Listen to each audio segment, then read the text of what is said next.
move to question time, and I'll call Senator Cash. Thank you, President. And my question is to the Minister for Finance, Senator Gallagher. Minister, yesterday in your statement to the Senate, you addressed the issue of your role in the Commonwealth settlement.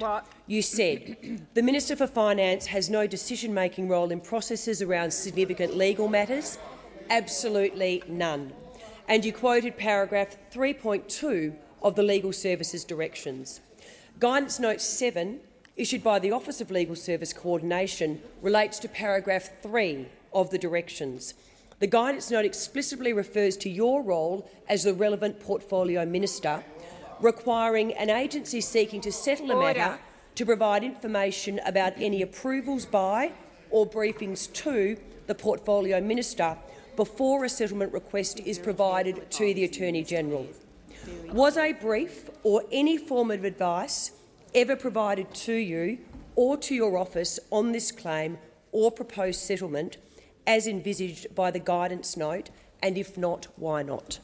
Thank you, Senator Cash. Before I call the minister, I am going to ask senators for silence. That was a complex question. I need to hear it, and I also need to hear the minister's answer. Minister Gallagher. Thank you, Senator Cash. No, from my memory, I did not receive a brief or any advice from my department. As to, I think it was quite detailed in terms of any other advice that may have come to the office. I would just want the opportunity to check that. But from my point of view, I had no role and no briefing from the Department of Finance. Thank you, Minister. Senator Cash, first supplementary. Did you ever declare a conflict in relation to any aspect of this matter, including the proposed settlement? Order. Or did you ever seek advice in relation to a potential conflict? If so, when and to whom? Thank you, Senator Cash. Minister Gallagher. Thank you. Well, it never came to me, so there was never any conflict to declare. If it had come to me, I would have declared a conflict, but it didn't. It didn't cross my desk. I did not get a brief. If there is anything further that I can update the Senate about that, I will. Thank you, Minister. Senator Cash, second supplementary. Thank you. Did you or your office have any communication with the Attorney-General or his office in relation to the proposed settlement of this matter? And if so, please detail the timing of that contact. Thank you, Senator Cash. Minister. I certainly had no contact with the Attorney-General. Again, just for the purposes of being absolutely clear to the Senate, I will take other aspects of that on notice, because that would require me going and speaking with other people. But from my point of view, no. Thank you, Minister. Senator Walsh. Thank you very much, President. My question is to the Minister representing the Treasurer, Senator Gallagher. Can the Minister outline how the Albanese government's second budget addresses the cost of living pressures facing Australian households, many of whom are struggling right now? Thank you, Senator Walsh. Minister Gallagher. Thank you, President. I thank Senator Walsh for the question, and thank you for the question on the budget. We understand that the rising cost of living is hitting a lot of Australians hard.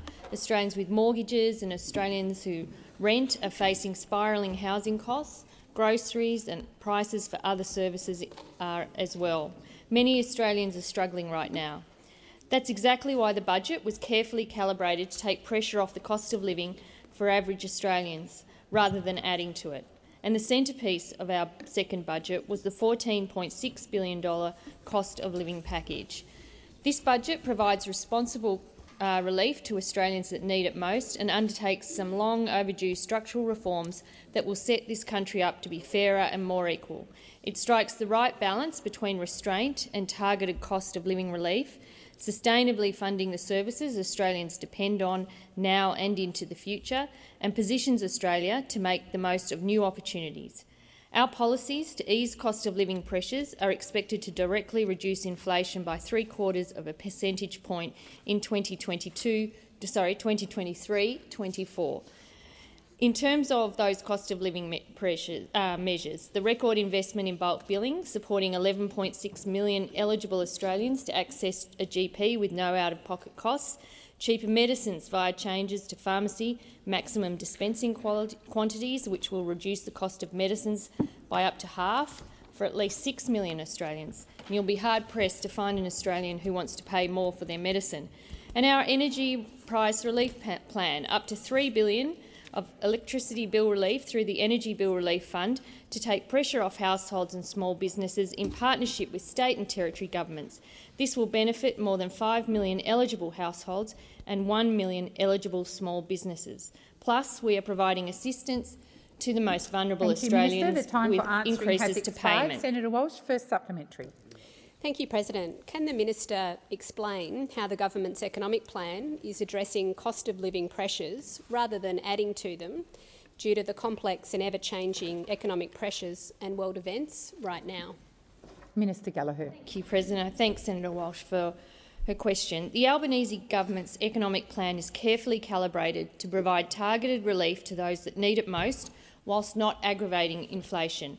The May budget was very carefully designed with this in mind and has successfully walked this line between giving a hand to Australians in need and not causing inflation. In fact, Danielle Wood, head of the Grattan Institute, told the Sydney Morning Herald on May the 10th that Labor have managed to walk that short-term line between giving some relief, particularly to the most disadvantaged households, and not substantially adding to inflationary pressures. Inflation will still be higher than we'd like and more persistent than ideal, but down from where it would have been. We're making a meaningful difference to families and individuals around the country.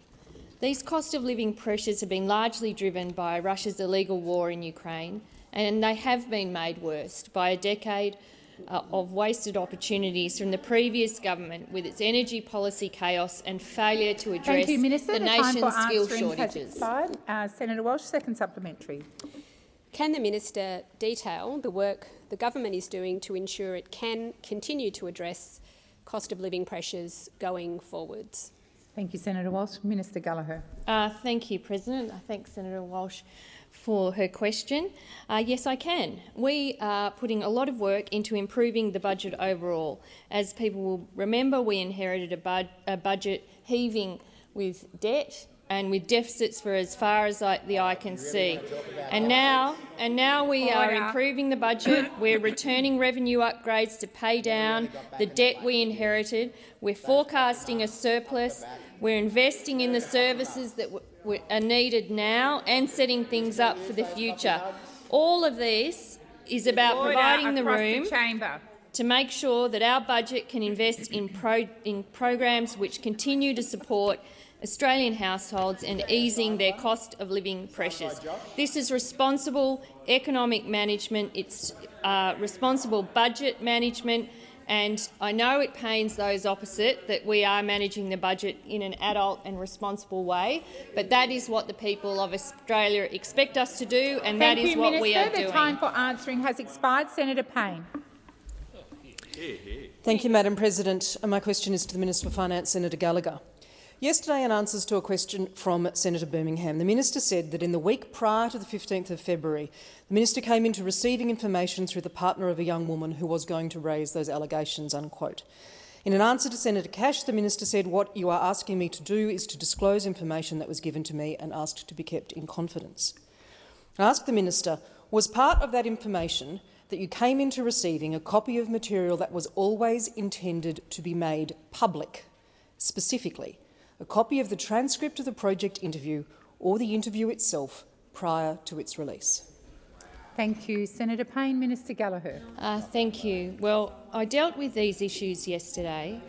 Yes, I did. Well, I did deal with them. It may not have been to your satisfaction, but I dealt with them in the way that I am going to deal with them, which is the statement I made, and I will go back to that, and the fact that I was given information from a young woman who made a serious allegation about something horrific that had happened to her in this workplace, allegedly, except that, allegedly, but there was some allegedly had occurred in this workplace, in this building, between two Liberal staffers in a Liberal minister's office. Minister, please resume your seat. The minister is on her feet answering, and there is constant interjections across the chamber, all of which are disorderly. Minister, please continue. As I said yesterday, I was provided with that information in the days leading up to that information or stories becoming public. But it wasn't my story, it was Ms Higgins' story, and she had asked me to keep that information confidential, which I did. Order. Which I did. Minister, I don't please resume your intend. seat. Senator Ruston, your constant interjections are disorderly and disrespectful. Please, Senator Ruston. Minister, please continue. I don't intend to breach that confidence now, and I didn't then. And I have been approached in the last 24 Order. hours by women. Minister, please resume your seat. Order. Minister, please continue. I treated that information in the way that I treat all information that comes to me and is asked to be kept confidential, as I would hope everybody in this building does when people approach them with information and ask them to keep it confidential. I treated this information exactly the same way, and I would say that I have been contacted, and I'm sure plenty of people in this place have been contacted by women who are extremely concerned with how this discussion is occurring. The time for answering has expired. Senator Payne, first supplementary. Minister, was the partner of a young woman the only source of the information to which you refer? Or did you receive any information prior to the 15th of February from Ms Wilkinson, representatives of the project, anyone else from Network 10 or any other media organisation? Thank you, Senator Payne. Minister Gallagher. The answer to that is no. I did not receive any other information from any other source. The information that came to me only came through Ms Higgins and through her partner. And I was asked to keep that information confidential. I did. It was a serious allegation. I was shocked by it. I was stunned. I couldn't believe that something like that allegedly had occurred in this place a couple of years earlier. I was shocked by it, and I was shocked by how upset this young woman seemed to be. And I would just remind people, because there are essentially two charges against me. One, that I misled the Senate, which I've tried to deal with. Obviously not to your satisfaction, but I've been as honest as I can on that. The second charge is that I had some role in the compensation payment. I have not. I did not. And so take those issues up with me, continue to take the issues up with me. Thank you, Minister. The time for answering has expired. Senator Payne, second supplementary. So yesterday you advised the Senate that you did, and I quote, absolutely nothing with the information provided. Can the minister categorically guarantee to the Senate that the minister provided no feedback or suggestions in response to the information provided, as has been publicly alleged? Thank you, Senator Payne. Minister Gallagher. I refer you to my statement. I'm not. This was the manner with which this story became public. Order. The timing of this story becoming public. The decisions about Ms Higgins' story and how she wanted to tell it had absolutely nothing to do with me. Absolutely nothing. Well, the implication is in that question from Senator Payne is that I was involved in it, and I wasn't. And I wasn't.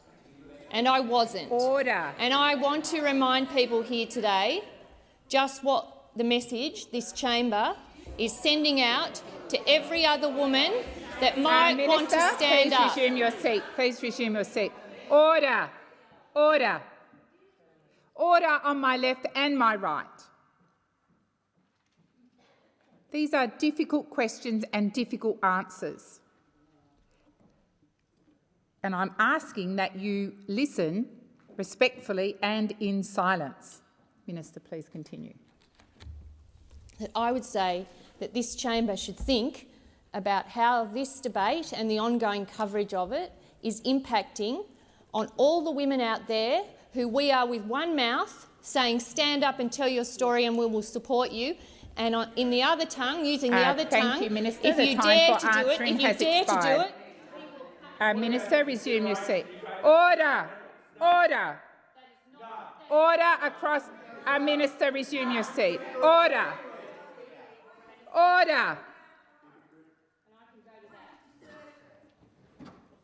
I'm not sure who made that comment. I am calling on you to stand up and withdraw it. I'm not going to repeat it. I think you're well aware of what was said.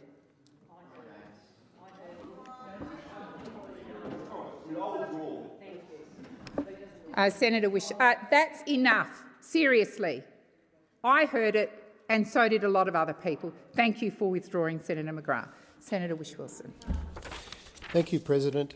My question is to Senator Wong, representing the Environment Minister, and my question is about the government's Zero Extinctions Pledge.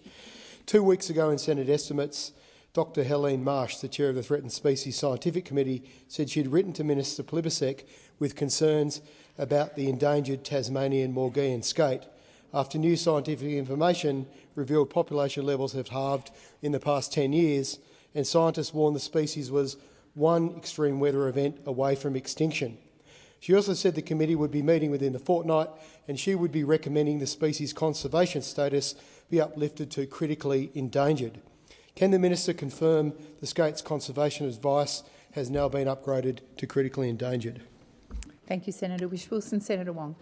Thank you to President, and thank you, Senator Whish-Wilson, for the question. And I appreciate also that we had some opportunity to get some briefing, which I will also add to if it's insufficient. I understand that the Threatened Species Scientific Committee did meet last week in relation to the Maugean skate. I am also advised that the committee have yet to provide the minister with a formal recommendation to change the status of the skate. I'm advised that the primary threat to the Maugean skate is reduced water quality in Macquarie Harbour, particularly decreased levels of dissolved oxygen.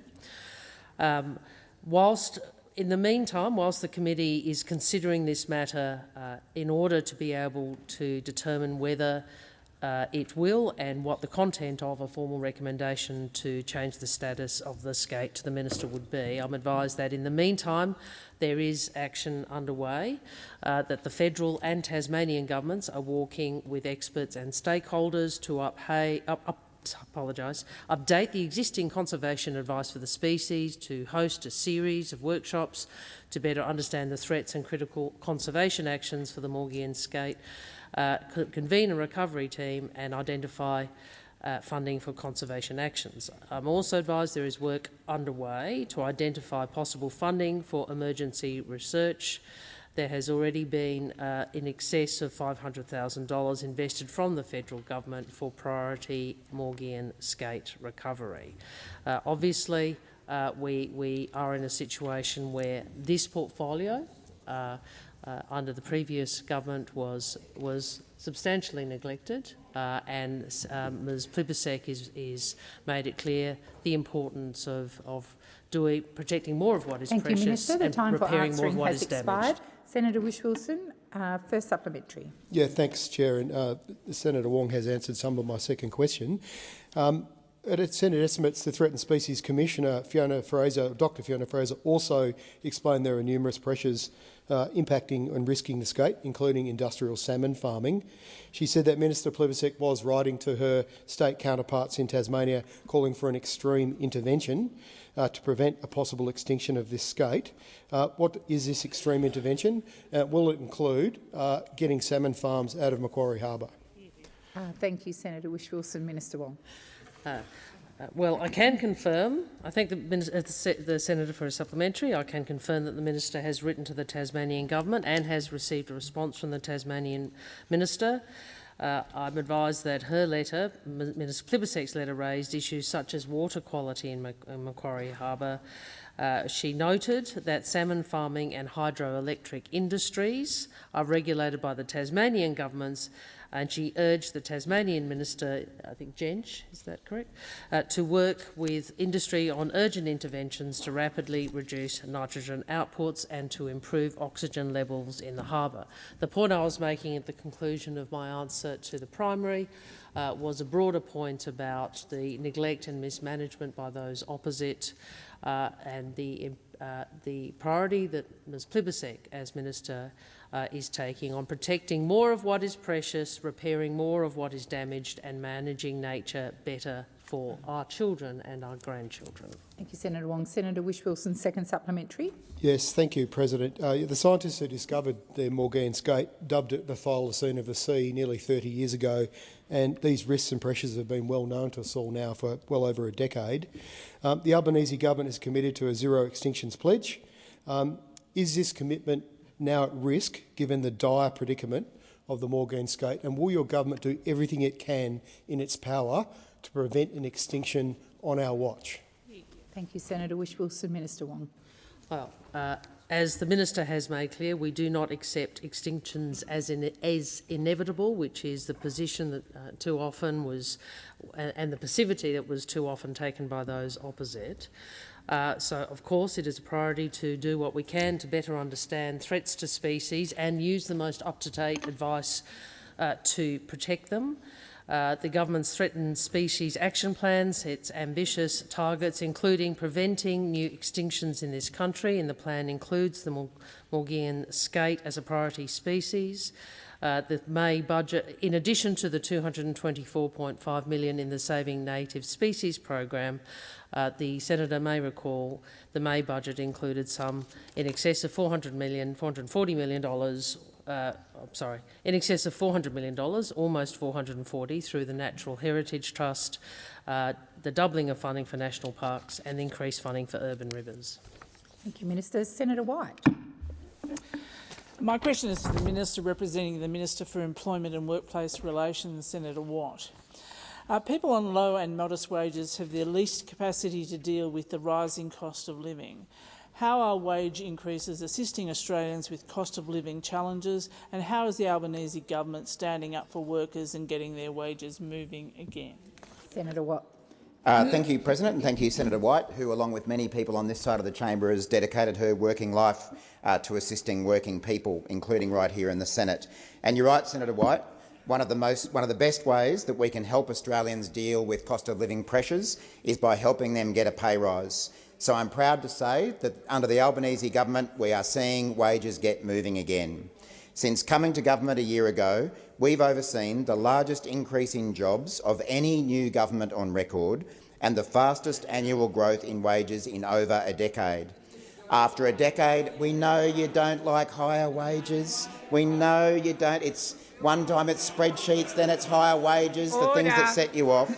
After a decade of the Coalition's deliberate policy of keeping wages low, under the Albanese government, we are now starting to see wages grow. Through our submission to the annual wage review, we advocated for a real increase for Australia's lowest paid workers. Order. Order. Minister, please continue. I'll tell you what, the things that set you people off, higher wages, of all the things. Through our submission to the annual wage review, we advocated for a real increase for Australia's lowest paid workers. And the Fair Work Commission's annual wage review's 5.75% increase to awards is the biggest increase in history and will help 2.7 million low-paid workers. We've also delivered important reforms that are getting wages moving through the Secure Jobs Better Pay Bill, opposed by those over there, and we supported the Aged Care Work Value Case, which delivered a 15% pay increase to some of the hardest working Australians, something that the Coalition, of course, refused to do. Now, I've noticed the various comments of Senator Cash as the IR spokesperson about these issues, and she warned us when passing this legislation last year that it would potentially close down Australia. Well, I don't know, I'm having a look around. It looks pretty open to me.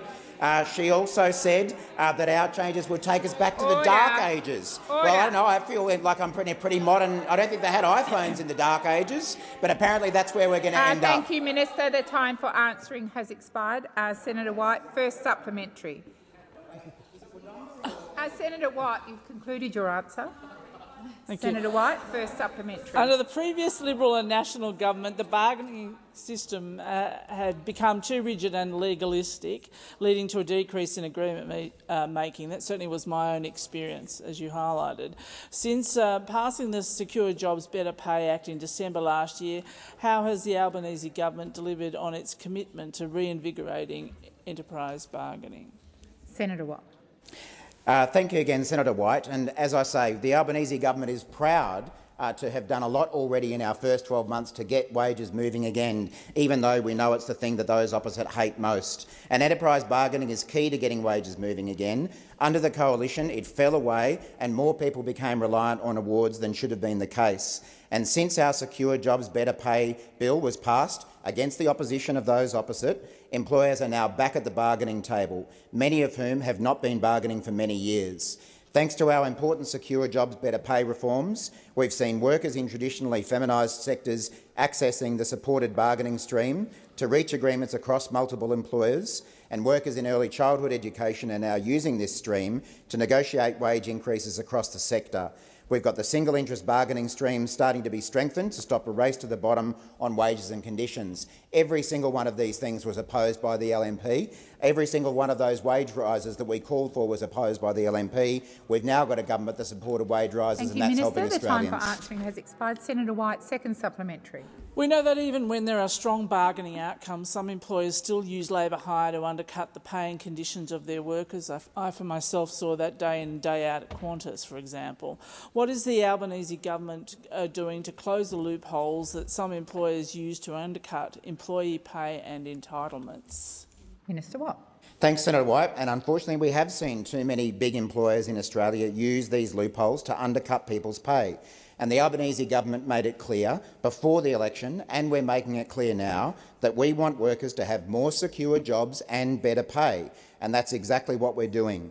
We're raising the bar on awards, on enterprise agreements, on bargaining, and lifting the floor for workers. It's a shame we are still seeing some employers using existing loopholes to circumvent the pay and conditions of their workers, including by exploiting the use of labour hire. Now, we acknowledge that there is a role for labour hire in our economy, especially for short-term surge workforce needs, but the system is being abused by too many employers at the moment to undercut people's pay and conditions. Currently, our system allows for an employer to have an enterprise agreement that they've fairly negotiated with their workers. The enterprise agreement has a fair rate of pay that's been agreed upon and voted up by the workers. But unfortunately, we are seeing employers rip people off by exploiting labour hire, and our same job, same pay policy is designed to bring that to an end. Thank you, Senator Watt. The time for answering has expired. Senator Hanson. Thank you very much. My question is to the Minister representing the Minister for Indigenous Australians, Senator Gallagher. I refer to a report in the Australian Financial Review on 6 February 2023 which highlighted allegations of corruption, threats and intimidation on the part of decision-makers leading Aboriginal organisations incorporated under the CATSI Act or registered as charities, receiving millions of dollars of taxpayer funding to deliver Indigenous disability services. Is the Minister aware operators involved in these allegations are connected with multiple Indigenous organisations, sitting on boards or as part of senior management with responsibility for millions of dollars of taxpayer-funded grants, and are allowed to continue to do so while being investigated by multiple government departments in relation to alleged fraud and misappropriation? Thank you, Senator Hanson. Minister Gallagher. Thank you, President. And I might have to take the majority of that question on notice, Senator Hanson, because I'm not fully across it. I've had got a number of briefs here that have been provided to me, but it might assist if I come back with a comprehensive answer for you, because I haven't previously been briefed on this. But I'll take your next question and see whether I can answer some of it through that. Senator Hanson, first supplementary. When was the Minister first made aware of these allegations and the fact that whistleblowers who made them were being systematically victimised and threatened in an effort to silence them? Thank you, Senator Hanson. Minister Gallagher.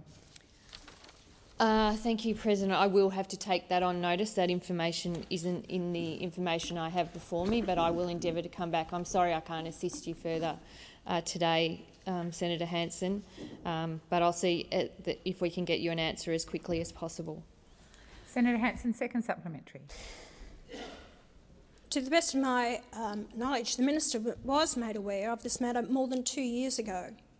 What has the Minister done to ensure that alleged perpetrators of misappropriation of Indigenous grants meant for vulnerable and disadvantaged Indigenous communities are identified, investigated and, if warranted, prosecuted in a timely and transparent manner? Minister.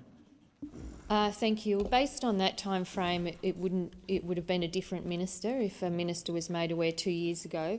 And so I'll see what I can find from the point that Minister Burney took on the responsibilities just over a year ago. But I have no doubt that Minister Burney, once being briefed on these concerns, would have taken action, and I'll see what I can come back to the chamber with in terms of that information as soon as I can. My apologies that I'm not in a position to answer it today. Thank you, Minister Gallagher. Senator Henderson.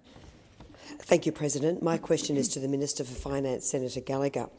Minister, on the 7th of June 2023, in an interview on ABC-RM Breakfast, journalist Hamish McDonald put the following statement to you. David Shiraz said, "I've got a friend in Labor, Katie Gallagher." And Mr McDonald asked if Mr Shiraz was a friend. You responded, "He was a journalist here in Canberra when I was Chief Minister, so I knew him, but I have nothing further to add." Minister, do you or did you ever have a friendship with Mr Shiraz? And if so, what is or was the extent of this friendship? Order. Before I call the Minister, I'm going to ask order. Order on my right. Minister Gallagher.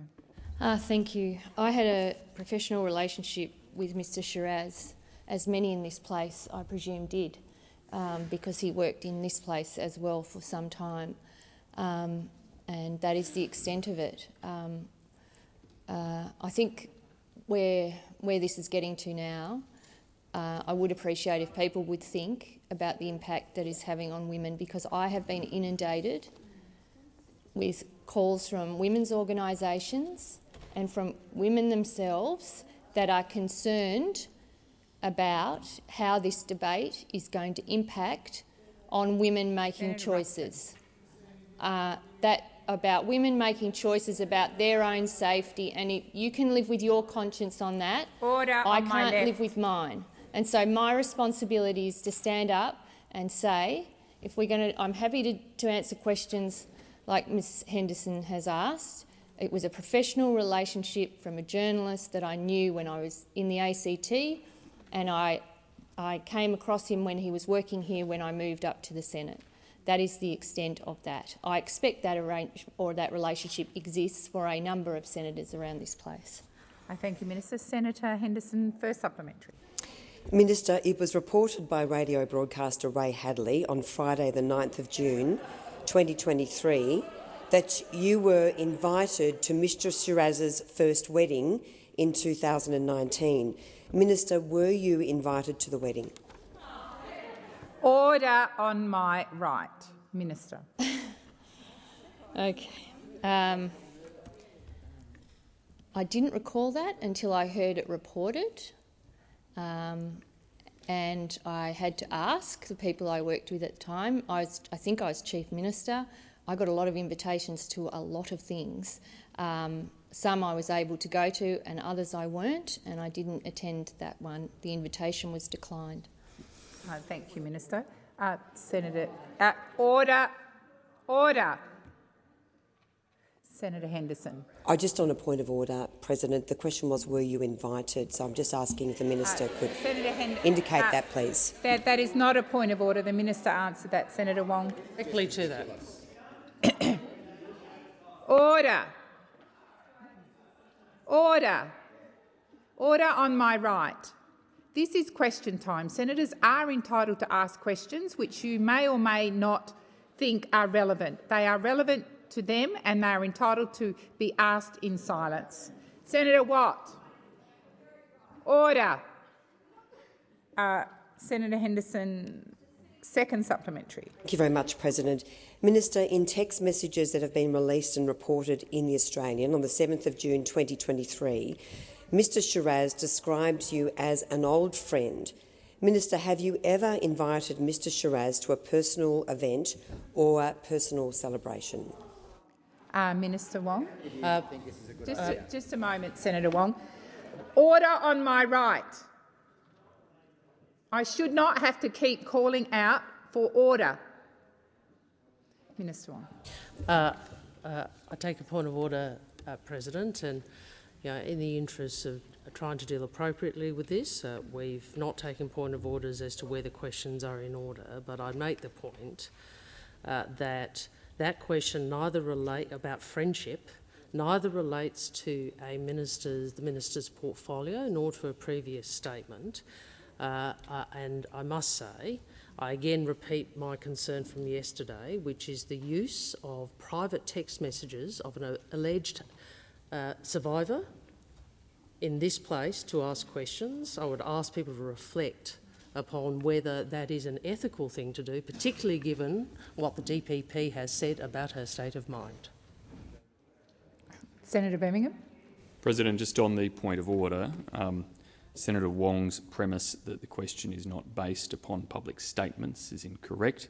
The primary question was based upon public statements made by the minister during an interview on Radio National Breakfast, and the supplementary questions follow from those public statements in that primary question. Thank you. Because it's quite an unusual question, I'll just seek advice from the clerk.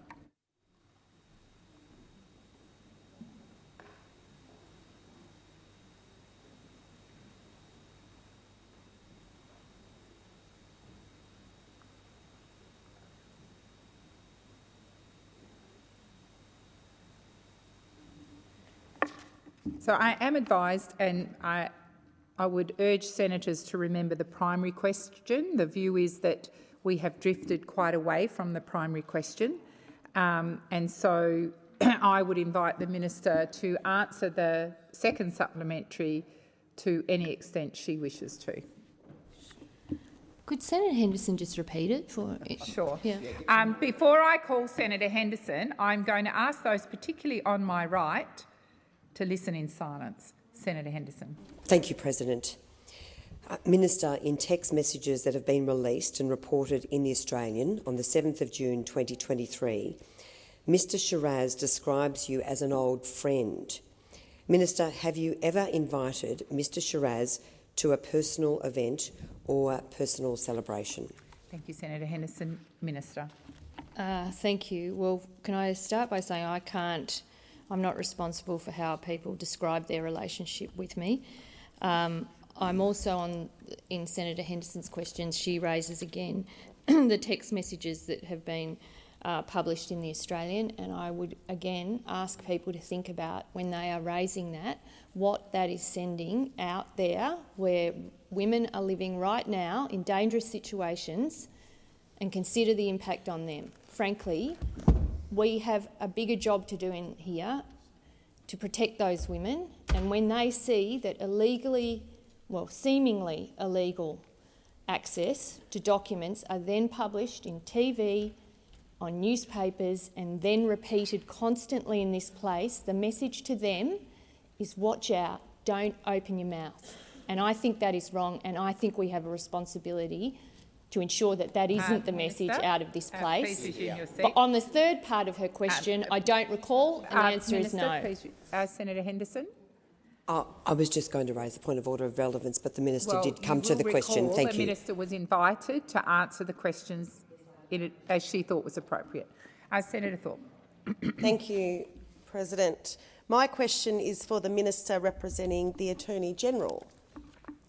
I have repeatedly asked the government to provide the legal advice they received around the impacts of the Voice to Parliament on the sovereignty of the First Peoples of this land. I was directed to the Referendum Working Group statement from February this year, which simply stated, and I quote, "All members of the expert group agreed that the draft provision would not affect the sovereignty of any group or body." Given that my repeated requests for this directly to the minister remain unanswered, can you please provide me with the definition of sovereignty that was used for this assessment? Thank you, Senator Thorpe. Minister Watt. Thank you, President, and thank you, Senator Thorpe. Senator Thorpe, you're right. You have repeatedly asked this question, and in fact I think I answered it in estimates many months ago when you asked the question of me and the officials who were there. And we do keep telling you, but I know that you keep coming back with that question. And the fact is that the expert panel on the recognition of Aboriginal and Torres Strait Islander peoples sought advice on this issue. The advice was simple, and that is that constitutional recognition does not in any way foreclose on First Nations sovereignty. The Uluru Statement is clear that enshrining a voice to Parliament in the Constitution is linked to recognising the ancient sovereignty of our First Nations peoples. And it states, the Uluru Statement, as I'm sure you're aware, with substantive constitutional change and structural reform, we believe this ancient sovereignty can shine through as a fuller expression of Australia's nationhood. And that's why the Albanese government is looking forward to working with the community and all sides of politics, and I recognise there are people on all sides of politics who support recognising our First Peoples in our Constitution, and there are people on all sides of politics who support doing that through a voice to Parliament, and we look forward to working with everyone who supports that occurring, everyone in the broader community, the First Nations people, the overwhelming majority of whom support recognition and a voice to Parliament. We look forward to working with all of them to achieve a voice to Parliament in the Constitution through the referendum that we'll be having later this year. Resume your seat, Senator Thorpe. Just on relevance, the question was around the definition that was used to determine what sovereignty was of First Nations people. It was about the definition, which I still have not received. Definition. Thank you, Senator Thorpe. I'll draw the minister that part of your question. Minister, please continue. Well, unfortunately, Senator Thorpe, I think that every time we have attempted to answer your questions about sovereignty, you obviously have a very strong view on this, and I know you have an agenda politically around the voice to Parliament, and it is based on this question of sovereignty. So every time we answer the question, you're not satisfied with that answer and you come back effectively asking the same question. We keep saying this to you. Minister, the time for answering has expired. Senator Thorpe, did you want to raise... Yeah, just in terms of relevance, it's about definition. Yes, Senator Thorpe, Senator Thorpe, I have drawn the minister to that part of your question. What is the definition of sovereignty that the government are using? Senator Thorpe, the minister, I can draw ministers to the question. I can't put words into their mouths. Senator Watt, you have a second left. Senator Thorpe's first supplementary. Seems to me that a thorough legal analysis, especially on something so important as our sovereignty, since time immemorial, is impossible without actually defining what sovereignty is. Can you please provide me with a definition that is commonly used by the government in respect to First Nations sovereignty? Thank you, Senator. Senator Thorpe. Minister Watt. Thank you, President, and thank you, Senator Thorpe. All I can do is repeat what I've already said, which is that the expert panel on these issues has sought advice on the issue, and the advice was categorical that constitutional recognition does not interfere or foreclose on First Nations sovereignty. Now, I just reminded myself of the members of that expert Minister, group. Please resume your seat. Senator Thorpe. Relevance definition. How did the referendum group come up with a definition? Is it a colonial sovereignty or is it First Peoples sovereignty? What's the definition? Senator Thorpe, when you raise a point of order, you do not repeat the question. You've raised the point of order. I think the minister is answering the question, and I'm going to invite him to continue. Minister. Thank you, President. And Senator Thorpe, as I have done before, I'm happy to get the relevant minister's office to engage with you on this particular point. But I remind all the chamber that the constitutional expert group, who has categorically said that your concern is unfounded, includes former Justice of the High Court of Australia Kenneth Hayne, Former Minister, please resume your seat. Just a moment. I'm just waiting for the hands up people to sit. Senator Thorpe. In terms of relevance, there is no evidence to what the minister is suggesting. We want evidence about the interpretation of First Nations sovereignty. Senator Thorpe, the point of raising a point of relevance is to ask me to either agree with you that the minister's not being relevant and draw him or her to that part of the question, or advise you that, in my view, the question is being answered. It's not a debating time. There's plenty of other opportunity to do that, and that's what you're starting to do. So thank you. Minister Watt, please continue. Thank you, Senator Thorpe. And as I say, I know, Senator Thorpe, that you have an agenda on this point to oppose the voice to Parliament, and that whatever we say won't convince you. But a former Justice of the High Court of Australia, along with several leading scholars in constitutional law from a number of different universities, found there was evidence to say that this won't interfere with sovereignty. Thank you, Minister Watt. The time for answering has expired. Senator Thorpe, second supplementary. Has committed to a treaty with First Nations people, which they declined yesterday, mind you. A treaty can only be negotiated between sovereigns. Does the government thereby acknowledge the sovereignty of First Peoples in this country? Thank you, Senator Thorpe. Minister Watt. As has been articulated in the Uluru Statement itself, the government does acknowledge this issue. And as we say, and as the expert panel has said, the voice to Parliament does not interfere with the sovereignty of Aboriginal and Torres Strait Islander people. Now, as I say— Minister Watt, please resume your seat. Senator Thorpe. President, now let me get this right. Relevance. On the question, does the government thereby acknowledge the sovereignty of First Nations people? Yeah, and the minister, you may not agree with the minister's response, but in this case the minister's being relevant, and I'm going to invite him to continue his answer. Thank you, Senator Thorpe. Well, I have already answered the question in my opening points by the remarks that I made around sovereignty. And again, Senator Thorpe, with the greatest respect, I know that nothing we say to you will convince you of this point, because your agenda is to oppose the voice. Minister Watt, please resume your seat. Senator Thorpe. Well, I don't know what it is, but it's not personal.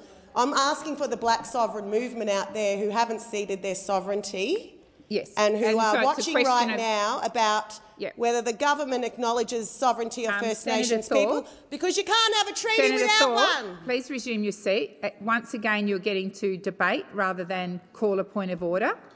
I agree with you that the minister should stick to the question and not— Senator Thorpe, I am attempting to answer your point. I will ask the minister to refrain from making a personal reference to you and stick to your question. Thank you, Minister. Thank you, President. Thank you, Senator Thorpe. Now, as you probably know, Senator Thorpe, I did study law at university and I practice as a lawyer, but I'm not a professor of constitutional law. I'm not a former High Court Judge of Australia. I'm not a former Vice-Chancellor of the Australian Catholic University. Order. I'm not one of the people on the expert group on The Voice who have all Minister said Watt, that the issue you're talking about is not a concern. Minister, please resume your seat. Senator Thorpe. Relevance? The minister is being relevant, and I will listen carefully. Telling me his resume.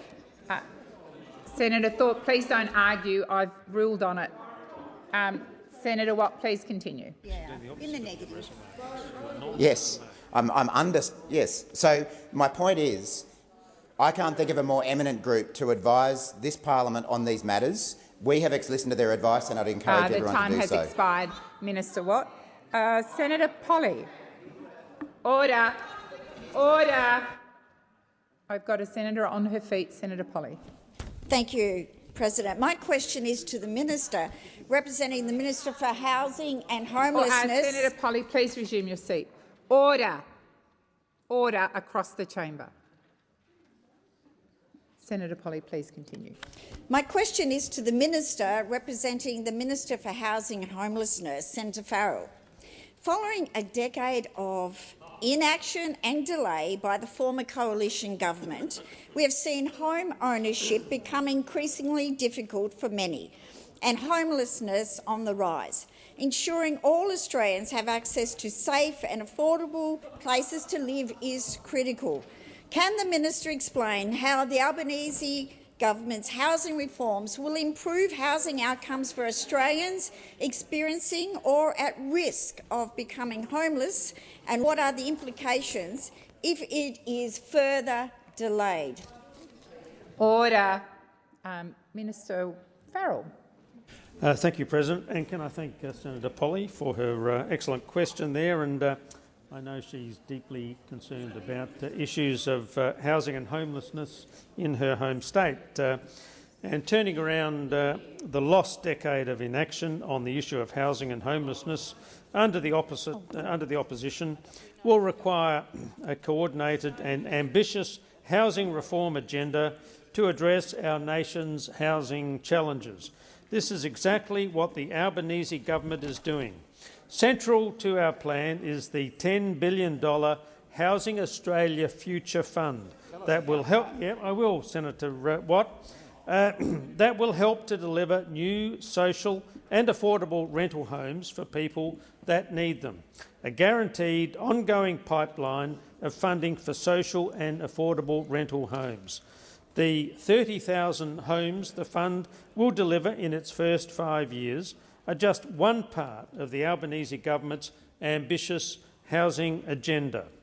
The returns from the fund will also deliver $100 million for crisis accommodation for women and children, $30 million to build housing and services for veterans, and $200 million for the repair, maintenance and the improvement of housing in remote Indigenous communities. It is a lot of money, Senator Watt, but imagine the difference this fund and these homes will make to people at risk of homelessness in this country. We, on this side of the Senate, up to a certain point there, want to actually deliver homes for Australians who need them. This isn't a campaign tool for us. This isn't about door-knocking. This is about real people, those Australians who are facing homelessness. The Coalition and the Greens should stop playing politics and get out of the way so that we can get on with the job of delivering homes. Minister, please resume your seat. Order. Senator Polley's first supplementary. President, can the minister update the Senate on the Albanese Labor government's solution to acute homelessness? Challenges that Australians are facing, that is housing reform agenda we will provide. Thank you, Senator Polley. Minister Farrell. Thank you, President. And yes, I can, Senator Polley, I can answer that question because the Albanese government believes that everyone deserves a safe and secure place to call home. From $10 billion, from the $10 billion Housing Australia Future Fund, we will deliver 30,000 new social and affordable rental homes with 4,000 properties for women and children fleeing domestic and family violence and older women on low incomes who are at risk of homelessness. The returns from the fund will also fund responses for people in urgent need. These include $100 million for crisis and transitional housing options for women and children, and $30 million to build more housing and fund services for veterans who are experiencing or at risk of homelessness. We are committed to ensuring more Australians have a safe and affordable place to live and reduce homelessness. Thank you, Minister Farrell. The time for answering has expired. Before I call Senator Polley, I'm going to remind senators. Senator Watt. I'm going to remind senators that Senator Polley is entitled to ask her question in silence. Senator Polley. Thank you, President. Can the minister provide an update on what the Albanese Labor government is doing to provide support to people who rent a home? Minister Farrell. Thank you, President, and thank you, Senator Polley. And yes, I can, because tenants are a valued and important part of our communities, and renting has been getting tougher and tougher. We hear their concerns and we're acting to address them. The Albanese government is delivering the first substantial increase in Commonwealth rent assistance in over 30 years. The National Housing and Homelessness Ministerial Council has been tasked with developing a proposal to National Cabinet on the options to strengthen renters' rights. Of course, the answer to rental stress is a sustained boost in the supply of homes to rent and a substantial investment in new social and affordable housing. And this is exactly what the Albanese government is doing. And if the Greens can put aside their grandstanding and political games and put the Australian people first, the Housing Australia Future Fund will be the largest boost to social and affordable rental housing in a decade. Has expired. Senator, order. Order. Order. Senator Birmingham. Thanks, President. President, my question is to the Leader of the Government in the Senate, Senator Wong. Minister, aside from the briefings provided by former Senate President Ryan, were you aware of any other aspects of sexual assault allegations or provided with any other information prior to them being made public on 15 February 2021? Minister Wong.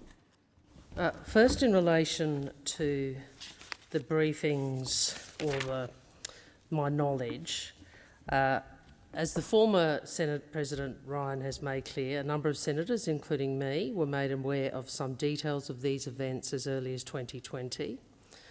That knowledge firstly related to the retention of CCTV footage. As he outlined in his statement to the Senate in February of 2021, he contacted both Senator Cormann and me on the 16th of October 2020 to address queries regarding the retention of CCTV footage and to advise that we were undertaking an independent inquiry into the actions of DPS staff following the receipt of anonymous correspondence and its referral to the AFP. So that's what the President told the Chamber in 2021. The statement also makes clear that the President, and I quote, did not disclose to those senators any allegations of sexual assault. As you know, Senator Birmingham, after you were appointed as Leader of the Government and Minister of Finance, you were also briefed on these matters. The former President's statement provided to the Finance and Public Administration Committee states that the independent inquiry commissioned by the presiding officers reported to the Secretary of DPS on 29 October 2020.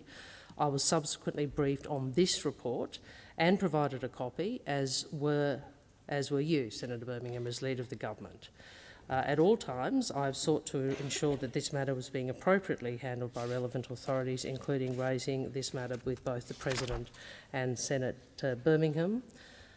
The President's statement of the 1st of April 2021 makes clear the report did not contain Ms Higgins' identity, and the details I became aware of through the briefing process I've outlined were never made public by me or by others. I believe victims have a right to determine what course of action should be taken Senator in Wong. relation The to time for sexual assault. answering has expired. Senator Birmingham, first supplementary. Thanks, President.